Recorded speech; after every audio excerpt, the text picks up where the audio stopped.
Karena banyak nih rekom-rekom dari mahasiswa, Pak, kita rindu banget di belajar gitu. Ini rindu belajar apa rindu ngobrol gitu. Iya benar sih, sebetulnya kadang rindu pengen ngobrol-ngobrolin orang kali ya. Nah, itu Ngobrol dia. ke kita sendiri kali ini. Semoga sih rindunya benar-benar rindu mencari ilmu.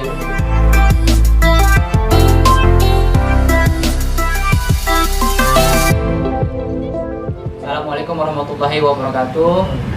Halo semuanya, apa kabar teman-teman? Mudah-mudahan teman-teman semua yang menonton video ini dalam keadaan sehat walafiat dan juga harus tetap semangat dalam menjalani aktivitas walaupun dalam kondisi pandemik seperti ini. Alhamdulillah, kesempatan pada hari ini saya mau membahas tentang pembelajaran via daring seperti itu, karena banyak dari teman-teman mahasiswa mengalami kendala atau terjadi banyak yang belum paham juga terkait dengan pembelajaran seperti ini gitu. Karena kan ini baru kita alami seperti ini dengan pembelajaran yang semacam ini. Ya alhamdulillah, di sebelah saya sudah ada Bapak Nestianto MSI. Beliau juga sebagai dosen di kampus dan mudah-mudahan beliau juga bisa memberikan saran dan juga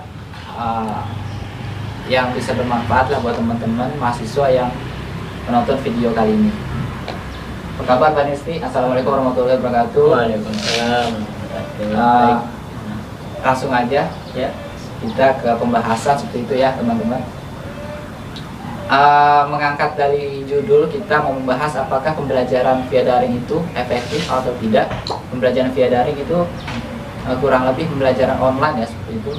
Dan kebetulan beberapa pertanyaan sudah saya siapkan. Yang pertama, kayak gimana sih Pak Nesti kemungkinan pembelajaran via daring itu seperti apa, bagaimana, dan teman-teman mahasiswa itu seperti apa sih? Banyak karena ya kan belum tahu seperti itu. Ya baik, bismillahirrahmanirrahim. Assalamualaikum warahmatullahi wabarakatuh. Waalaikumsalam. Sebelumnya terima kasih banyak nih ke Danar dan tim ya yang sudah mencoba untuk membuat video. Semoga sih ini bisa berkelanjutan gitu ya. Dan Amin amin. ini hal yang menarik. Lalu untuk yang kedua, memang benar saat ini sedang ada pandemi, tapi tetap kita tidak boleh terlalu paranoid. Kita tidak boleh takut. Karena ketakutan itulah yang membuat nanti antibodi kita, imun kita malah turun. Sehingga tetap kita positive thinking meskipun tetap dengan menjaga protokol kesehatan. Lalu untuk yang selanjutnya adalah tadi pertanyaannya mulai tuh tentang pembelajaran daring. Ya. Nah, jadi memang ini unik pembelajaran daring. Beberapa pekan lalu saya ikut zooming ya, zooming itu rapat zoom di LLDT. Nah, ada satu narasumber itu mengatakan bahwa memang sebenarnya program daring ini itu disiapkan untuk tahun 2040-an. 2040. Ya, jadi sudah ada tuh mappingnya, tahapannya. Tapi ya walau alam tiba-tiba tahun 2020 terjadi seperti ini gitu ya. Jadi dipercepat tapi tanpa adanya proses ya tahap bertahap, sehingga seluruh dunia gitu ya ini benar-benar kaget. Kita dikagetkan karena benar-benar sangat cepat. Nah begitu di kampus kita, jadi ketika diterapkanlah proses pembelajaran daring, itu proses pembelajaran yang ya intinya tidak bertemu tatap muka langsung ya, jadi bisa menggunakan fasilitas aplikasi banyak lah ya, intinya kita berbasis internet, online ya, Media sosial. ya, cuma yang terkadang agak salah persepsi itu oleh dosen adalah intinya bagaimana dia sudah memberikan tugas, mahasiswa yang jawaban dianggap kita sudah selesai Ya. padahal ternyata tidak seperti itu harusnya pembelajaran tetap harus ada stimulus di awal, itu si dosen memberikan ya sekedar pengantar, pengarahan, lalu dosen si mahasiswa mengerjakan tugas, setelah itu ada follow up, dosen membahas itu hasil tugasnya, sehingga benar-benar tetap ada feedback dua arah. Itu pembelajaran daring yang mungkin yang sangat baik gitu. Nah, meskipun tetap hari ini mungkin karena kaget juga kali ya, setiap dosen juga belum menyiapkan konten dan kali mesti kita gitu. Iya, kadang juga dari mahasiswa teman-teman kadang-kadang dikasih tugas bingung apa gitu yang dibahas, materinya kadang nggak tahu seperti apa gitu. Banyak kan sih seperti itu. Ya. Mungkin sih ada baiknya juga mahasiswa juga menyampaikan kan ya masukan untuk para dosen. Iya. Meskipun belum tentu juga. Tapi tetaplah insya Allah kalau Ya, di tim manajemen kami sebagai manajemen prodi biologi akan menerima masukan yang bisa disampaikan langsung ke dosen yang bersangkutan. Gitu kayaknya. Ya, pembelajaran via daring seperti itu ya kira-kira ya dari penyampaian dari Panesdi. Dan kemungkinan sejauh ini apa kendala pembelajaran via daring ini dilakukan oleh mahasiswa maupun dosen. Jadi apa aja nih kalau dari mahasiswa tadi sudah saya sampaikan seperti itu ya, kita terkendala soal materi atau dosen memberikan tugas kita tidak tahu materinya apa yang segala macam. Dan mungkin ada dari dosen kendalanya seperti apa sih Pak kira-kira? Ya, jadi dosen ada beberapa nih, ya, terutama dosen-dosen yang mungkin sudah cukup senior, ya mereka yang belum terbiasa dengan dunia digital, IT ya, digital. IT dan digital, ya mereka yang mungkin juga terbatas dengan akses internetnya, tuh. Ya, sehingga dua faktor itu yang terkadang menjadi kendala bagi si dosen. Nah, sehingga yaitu dia mengambil jalan cepatnya, yang penting bikin soal, tugas, sampaikan ke mahasiswa, dia nggak selesai.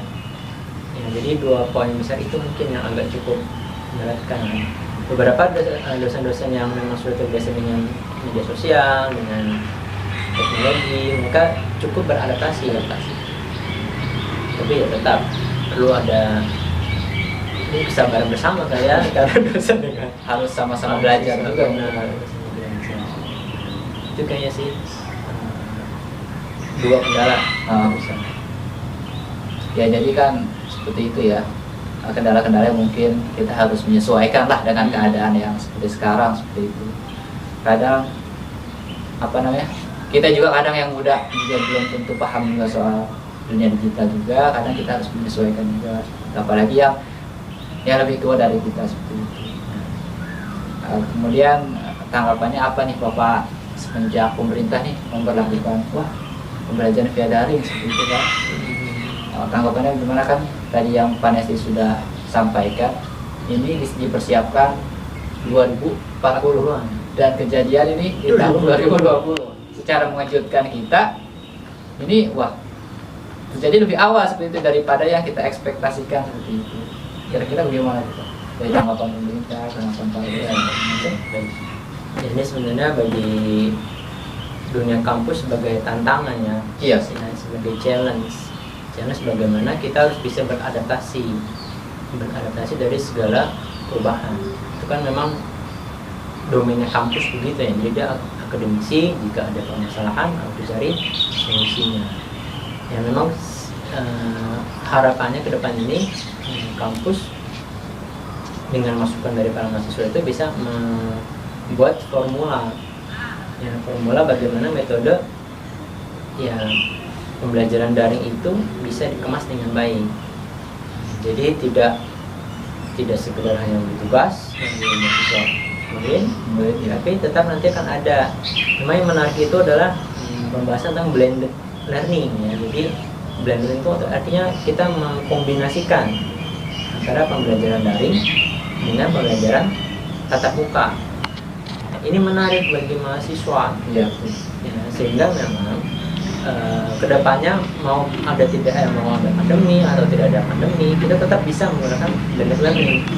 Ya maksudnya gimana? Maksudnya begini, jadi tidak lagi nih menjadi kewajiban bagi mahasiswa itu datang ke kampus. Dia tetap bisa mengerjakan aktivitasnya di tempat masing-masing, tapi nanti ada satu waktu mereka bertemu tatap muka. Ya, jadi ini sangat fleksibel. Ya karena kan sistem digital tuh begitu ya, memudahkan. Kita bisa di mana aja, kita beraktivitas kapan saja, tapi tetap ada nanti satu pertemuan, tetap tatap muka. Nah ini mungkin akan dikonsepkan oleh kampus kita dari STKP Armania. Bagaimana blended learning ini bisa mengakomodir ya bagaimana si mahasiswa yang punya kesibukan, dosen yang punya kesibukan, mereka bisa mengkombinasikan dengan daring, tapi tetap di satu waktu ada tatap mukanya. Ini solusi akan dibuat dilaksanakan. Ya, blended learning. Nanti seperti maksudnya itu penyesuaian jadwal atau gimana? Nah, kalau blended learning itu ya macam-macamnya dampaknya, bisa nanti belajarnya tidak terbatas waktu, tinggal kesepakatan sama dosennya, kita mau aktif online aja tanggal sekian jam sekian, ini materinya. Nanti pekan depan kita tatap muka, jadi tidak harus kaku, harus ketemu di kampus baru ada materi yang jadi fleksibel ya, fleksibel belajar dari kejadian pandemi saat ini ya, sehingga ya kita ambil positifnya saja gitu. Jadi dengan ada pandemi memang kita shock, kaget gitu kan, tapi kedepannya bisa lebih membuat kita lebih nyaman dalam terus belajar gitu kan. Ya, sejauh ini mungkin ada persiapan sebelum menghadapi pembelajaran via daring ya, karena kan kita juga nggak tahu ya pembelajaran via daring itu maksudnya terjadi begitu aja gitu tanpa mempersiapkan. Kita emang mau nggak mau harus siap seperti itu ya. Jadi harus segera mempersiapkan dengan keadaan seperti ini, mau nggak mau dosen-dosen kita pun harus mempersiapkan.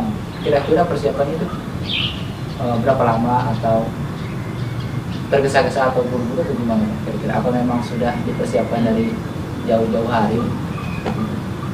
Jadi kalau bicara wacana sih sudah lama ya, jadi kita ingin membuat sistem blended learning, kita akan membuat tadi belajar lewat conference yang secara daring juga. Itu sudah dari tahun lalu, sudah akan disiapkan, sudah ada proposal masuk dari yang luar. Tapi ini tadi ketika kejadian cepat sekali, akhirnya ya proposal pengelolaan blended learning itu menjadi tertunda.